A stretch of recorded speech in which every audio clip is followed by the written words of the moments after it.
Today I'm going to talk about how to help somebody when they're having a seizure. My name's Chris. My daughter Raylan has seizures every day. I've helped her through literally thousands of seizures. So I'm going to talk a little bit about what to do when you see somebody having a seizure. One of the most important things is simply to stay calm.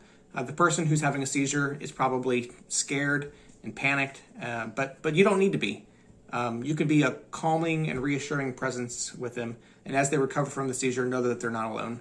So first, make sure that they're safe.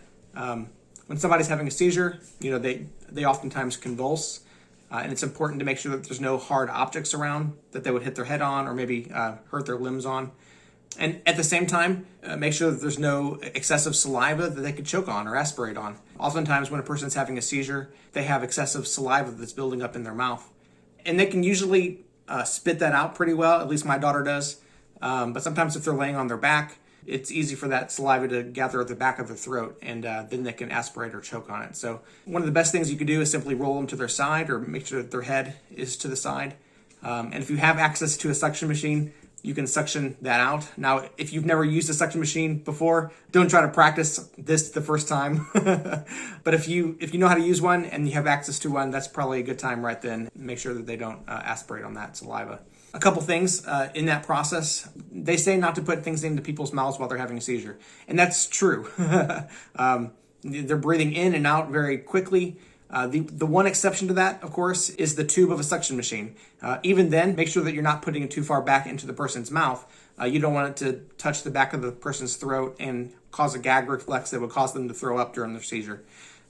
You only want to suction at the front of the mouth just to get any excess secretions that you can get out. Also, some people say not to touch a person while they're having a seizure. And once again, that's generally true. You don't want to force a person to be in a certain position. Generally, their body knows what to do. But once again, the exception is if they're possibly going to choke on secretions, you want to get them to their side. If it's a child of yours, if it's a relative that you know well, it can be calming and reassuring to rub their back, rub their arm, rub their forehead, those kinds of things. I'm going to talk real briefly about rescue meds. When my daughter Raylan has a seizure that's going on for more than 5 minutes, if it's not showing signs of slowing down, we'll oftentimes give her Diastat, and that'll help her seizure to stop and oftentimes put her to sleep as well.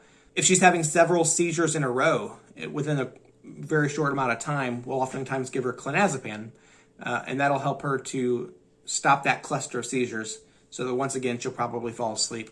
Those kinds of things are things that the person with epilepsy or having seizures will work out with their doctor.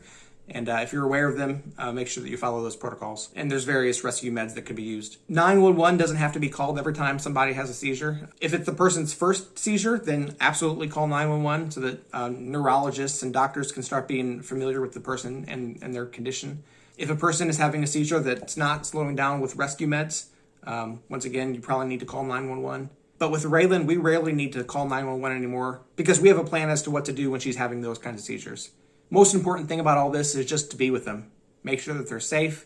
Make sure that they know that they're not alone. Be with them as they recover. As they're gaining more consciousness, you can talk to them, reassure them, speak calmly to them. Just let them know that you're there for them. If you have any questions, feel free to leave things in the comments. As with any kind of rules are meant to be broken. The most important thing is the person's safety. If you know the person who's having those seizures, then simply make sure that they're safe. And that's pretty much all there is to it. Okay, if you have any questions, throw in the comments. God bless you guys.